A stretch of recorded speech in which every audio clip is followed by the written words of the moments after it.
Hello hello sir నమస్తే sir, బాగున్నారా? నమస్తే నమస్తే. ఎవరమ్మా? బాగా ఉన్నాను సార్. నేను సార్ కిషోర్ని మాట్లాడుతున్నాను. కిషోర్ కిషోర్ ఎవరిది నెంబరు? నా నెంబరే సార్, సెకండ్ నెంబర్ నాది ఇది. అవునా, కొత్త నెంబర్ నుండి వచ్చేసరికి ఎవరా అని చెప్పి అడిగానా. చెప్పమ్మా, ఎలా ఉన్నావు? బాగున్నావా? బాగున్నాను సార్. సార్ ఒక చిన్న కన్ఫ్యూజన్ లో ఉన్నాను, ఒకసారి మీతో మాట్లాడదామని చేశాను. మీరు ఫ్రీగా ఉంటే మాట్లాడతా, లేదా తర్వాత చేస్తాను సార్. పర్లేదమ్మా, చెప్పి ఇప్పుడే భోజనం చేసేట్టు కూర్చొని ఉందా. చెప్పమ్మా. ఏం లేదు సార్, ఇప్పుడు ఈ పేపర్లు, యూట్యూబ్ ఛానల్స్ ఇవన్నీ చూస్తుంటే ఏదో మరి తెలుసుగా మీకు, నేనేమో పవన్ కళ్యాణ్ వీరాభిమాన్ని, జనసేన కోసం మేము బాగా కష్టపడ్డాము, బాగా తిరిగాము, మీకు అన్ని తెలుసు కదా.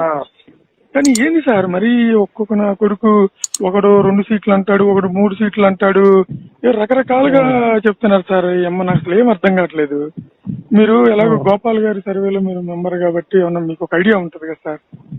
ఏమన్నా కొంచెం మీరు చెప్పడంలో ఇబ్బంది లేదనుకుంటే చెప్పండి, లేకపోతే పర్వాలేదు సార్. ఏమన్నా అవకాశం ఉంది, ఐడియా ఉంటే చెప్పండి సార్, మీకున్నంత వరకు. ఓకే ఓకే, నువ్వేం టెన్షన్ తీసుకోవాల్సిన పని లేదమ్మా. ఇప్పుడు ఏంటంటే వాస్తవంగా వీళ్ళు అదే మీకు తెలియదు ఏముంది, ఆర్కిటెక్ట్ ధోరణి. అటోళ్ళు నాకు 130, ఇటోళ్ళు నాకు 130, ఇద్దరు కలిసి తొక్కటానికి అన్నట్టు ఏదో 1, 2 అట్లా, కొందరు అయితే 0, 2, 2 అంటున్నారు. ఇవన్నీ కాదులే కానీ మాకున్న రిపోర్ట్ ప్రకారం ఏంటంటే మీ జనసేనకి 14 నుండి 22 మధ్య వస్తాయి. Okay okay sir. 14 నుండి 22 మధ్య ఖచ్చితంగా వస్తాయి అమ్మా. సార్ సార్ 2 లేక 3 ఎంపీ సీట్లు అయితే ఖచ్చితంగా వస్తాయి. 2 ఎంపీ సీట్లు అయితే పక్కా జేటీ లక్ష్మీనారాయణ ఉంటాను, డిఎం వచ్చాయి అమలాపురం. Okay okay. ఈయన సార్ ఆకుల సత్యనారాయణ గారు కూడా పాజిటివ్ ఉందని అన్నారు. ఆకుల సత్యనారాయణ, నరసాపురం నాగబాబు గారు 80% ఛాన్సెస్ ఉన్నాయి. Okay okay okay sir.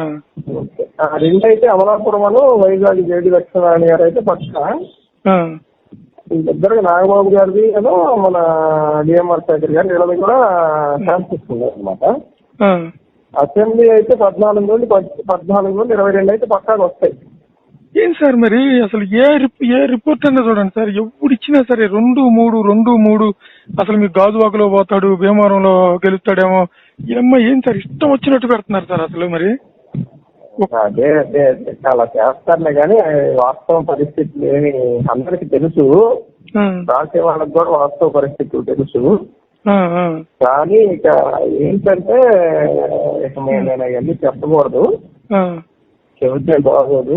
వాళ్ళు వేరే మూడో ప్రత్యామ్నాయం అనేది ఎంత గొప్పగా ఉంటది అని చెప్పడానికి ఇష్టపడుతున్నారు, అంతేనా? ఇష్టపడట్లేదు. ఓటింగ్ పర్సంటేజ్ కూడా బాగానే వస్తుంది. లేదు సార్, ఇప్పుడు పవన్ కళ్యాణ్ గారు మేము సీఎం అవుతాడు అది ఇదని మేము అనుకోవట్లేదు సార్. కానీ కనీసం ఒక 20 సీట్లన్నీ వస్తే, వాడు ఒక యూట్యూబ్ లో ఒక అతను ఒక పేదోడు తిట్టాడు సార్ ఒకరిని, 20 సీట్లు కనుక వస్తే బాగా దెంగుదిలి పెడతాడు అది ఇదండి ఇక్కడ. అట్లా నిజంగా ఆయన ఒక 20 సీట్లు కనుక చేస్తే వస్తే బ్రహ్మాండంగా ఉంటుంది సార్. అసలు 14 నుండి 22 మధ్య ఏమైనా రావచ్చమ్మా. 14 అయితే తక్కువ మీకు సార్. నాకు ఒక డౌట్ సార్, ఏమనుకోవద్దు. ఇప్పుడు గోపాల్ గారు మన తెలంగాణ అప్పుడు సర్వే చేసినప్పుడు చాలా కాన్ఫిడెన్స్ గా చెప్పారు. బట్ సర్వే రిజల్ట్ వచ్చిన దాకా చూస్తే పూర్తిగా రివర్స్ అయింది.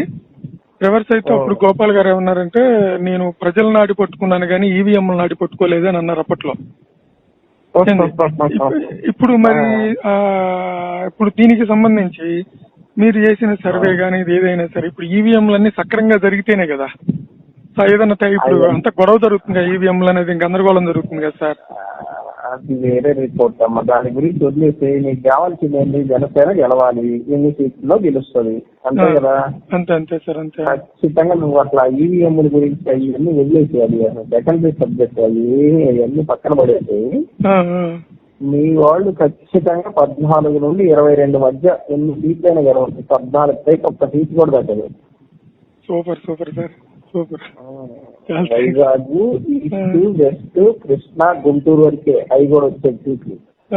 మా ప్రకాశం జిల్లాలో ఏమన్నా అవకాశం ఉందా సార్? ఏమన్నా ఒక్క సీట్ అన్నా? ఒక్క సీటు కూడా గెలవదు ప్రకాశం జిల్లాలో. అవునా? గుంటూరు సార్, గుంటూరు వెస్ట్ తోట చంద్రశేఖర్, నాదెండ్ల మనోహర్, వీళ్ళిద్దరు గెలుస్తారు. ఆయన పత్తిపాటు ఆయన ఉన్నాడు కదా సార్, ఆయన ఒక రావేళ్ళ కిషోర్ గారు కూడా 70% ఛాన్స్ ఉంది. Okay okay sir. ఇటు సార్ ఇప్పుడు పవన్ కళ్యాణ్ గాజువాక భీమవరం 2 ఉన్నాయి కదా, రెండిట్లో గట్టి మెజార్టీతో గెలుస్తాడు, నో డౌట్. కాకపోతే మీ వాళ్ళు ఏం చేశారంటే ఒక పద్ధతి, ఏదో డబ్బులు పంచకూడదు, మేము నిజాయితీగా వెళ్ళాము ఆహా ఓహో అని చెప్పి వెళ్ళారు. కానీ కాస్త కనుక డబ్బులు పంచడాన్ని కొద్దిగా ఎంకరేజ్ చేసినట్టు గట్టిగా వచ్చాయి సీట్లు, 30 దాటిపోయాయి.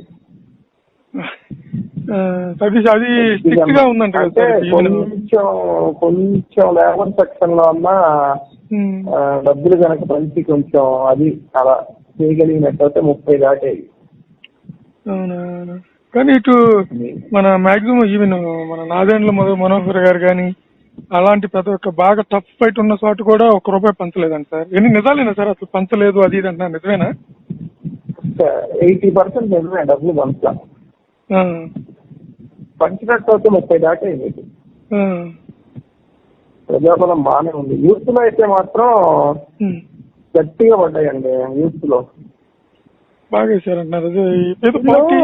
అదే నువ్వు సర్వేలు అయ్యి అని అంటున్నావు కదా, ఎగ్జాంపుల్ ఎలా ఉంటుందంటే అమ్మా, ఇప్పుడు ఈ సర్వేలన్నీ ఎలా చూస్తున్నారంటే, ఎగ్జాంపుల్ కి ఇక్కడ అవంతి శ్రీనివాసు, స్వభం హరి భీమిని తీసుకున్నాం. ఆయన ఒక ఎంపీ, ఈయన మాజీ ఎంపీ. వీళ్ళిద్దరు ఉంటున్న చోట ఈ టీవీ ఛానల్ అన్ని ఏం చేస్తున్నాయంటే వీళ్ళిద్దరి గురించే చెప్పి అక్కడ పంచగారుల సందీప్ అని చెప్పేసి జనసేన క్యాండిడేట్ నుంచోబెట్టారు.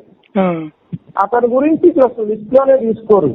కానీ వాస్తవ పరిస్థితులు ఏంటంటే అతను టఫ్ ఫైట్ ఇచ్చాడు, వీళ్ళకి చాలా టఫ్ ఫైట్ ఇచ్చాడు. ఉత్సబోసుకునే అంత టఫ్ ఫైట్ ఇచ్చాడు అతను. ఈ టీవీ వాళ్ళు, ఈ మీడియా వీళ్ళందరూ ఏం చేస్తారంటే అవంతి శ్రీనివాస్ పెద్ద తోపు, సబ్బోహరి పెద్ద తోపు అని తీసుకుంటారని గ్రౌండ్ లెవెల్లో జనసేనకి ఎంత బలం ఉంది, అసలు క్యాస్ట్ ఈక్వేషన్స్ ఏంటి, అక్కడ మత్స్యకారులు, కాపులు, నాగవంశీకులని ఉంటారు అక్కడ. వీళ్ళు ఎవరి తరపు ఉన్నారు ఏంటి ఇవన్నీ లెక్కలో తీసుకోకుండా పెద్ద తోపులు ఇద్దరు ఉన్నారు, వాళ్ళిద్దరి మధ్య ఫైట్ ఇవన్నీ చూస్తారు. అంత లేదా సందీప్ అనేవాడు విపరీతమైన ఫైట్ ఇచ్చాడు, ఒక రకంగా ఉత్సబోట్ ఇచ్చాడు ఇద్దరిని. ఇలా మీడియా గ్రౌండ్ లెవెల్లో కొన్ని చెప్పకుండా ఏదేదో చేస్తున్నది అమ్మా. సరేలే, ఓకే. ఇదైతే 14 నుండి 22 వస్తాయమ్మా అసెంబ్లీ. అసెంబ్లీలో ఎంపీ వచ్చేసేమన్నా 2 లేదా 3, 2 అయితే పక్కా, 3వ అనేది నరసప్తమా రాజమంట ఒకటి వస్తుంది. సార్ ఇంత చెప్పారుగా, ఒక్క విషయంలో మీరు ఇందాక సింపుల్ గా చెప్పారు కానీ ఒక్క విషయం క్లారిటీ చెప్పండి సార్, చాలు ఇంకా పెట్టేస్తాను. ఇప్పుడు ఈవీఎంలకు సంబంధించి చాలా క్లియర్ గా ఉంది సార్ మ్యాటర్. మీరు గమనించండి, కరెక్ట్ గా తెలుగుదేశం జనసేన బలంగా ఉన్న చోట్ల ఈవీఎంలు ఎక్కువ ప్రాబ్లం వచ్చింది. మిగతా చోట్ల వచ్చింది కానీ ఎమ్మన్నా క్లియర్ అయిపోయింది, ఎమ్మన్నా రెక్టిఫై చేసేసుకున్నారు. ఇప్పుడు సపోజ్ గాజువాక తీసుకోండి సార్, గాజువాకలో దాదాపు 60 పైగా ఈవీఎంల ప్రాబ్లం వచ్చింది. బాగా ఎప్పుడు తెల్లారుజాము దాకా కౌంటింగ్ జరిగింది. ఇప్పుడు చాలా మంది ఏమంటున్నారంటే ఇవన్నీ గేమ్ ప్లానింగ్ ఖచ్చితంగా, లేకపోతే మిగతా చోట్ల ఎందుకు ప్రాబ్లం రాదు, ఖచ్చితంగా తెలుగుదేశం జనసేన ఎక్కువ ప్రాబ్లం ఉన్న చోట ఎందుకు వచ్చింది, ఖచ్చితంగా ఇదేదో ట్యాంపరింగ్ ఏదో సంథింగ్ లైక్ దట్ ఏదో రకరకాలుగా చెప్తున్నారు కదా, అర్థం కావట్లేదు సార్ ఆ లాంగ్వేజ్ కూడా. సంథింగ్ ఏదో చేయటానికే ఇదంతా, అన్నిటికీ సింబల్ ఇది. ఖచ్చితంగా గ్యాంబ్లింగ్ జరిగిద్ది, అనవసరం మనం హోప్స్ పెట్టుకోవడం అనవసరం. ఈ ఎలక్షన్ల మీద వీళ్ళు ఇష్టం వచ్చినట్టు చేసి పడేశారు, బ్యాలెట్ వస్తే ఓటేయాలి లేకపోతే ఓటేయటం వేస్ట్ అన్నట్టుగా మాట్లాడుతున్నారు సార్. మీకు జరిగిపోయింది కదమ్మా, దాన్ని మార్చే అవకాశాలే ఉండవు. అసలు జరిగిందో జరగలేదో తెలియదు.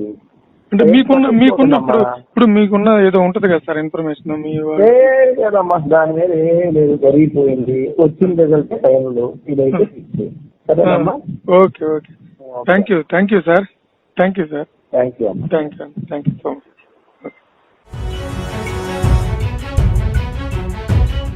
Please subscribe New Waves.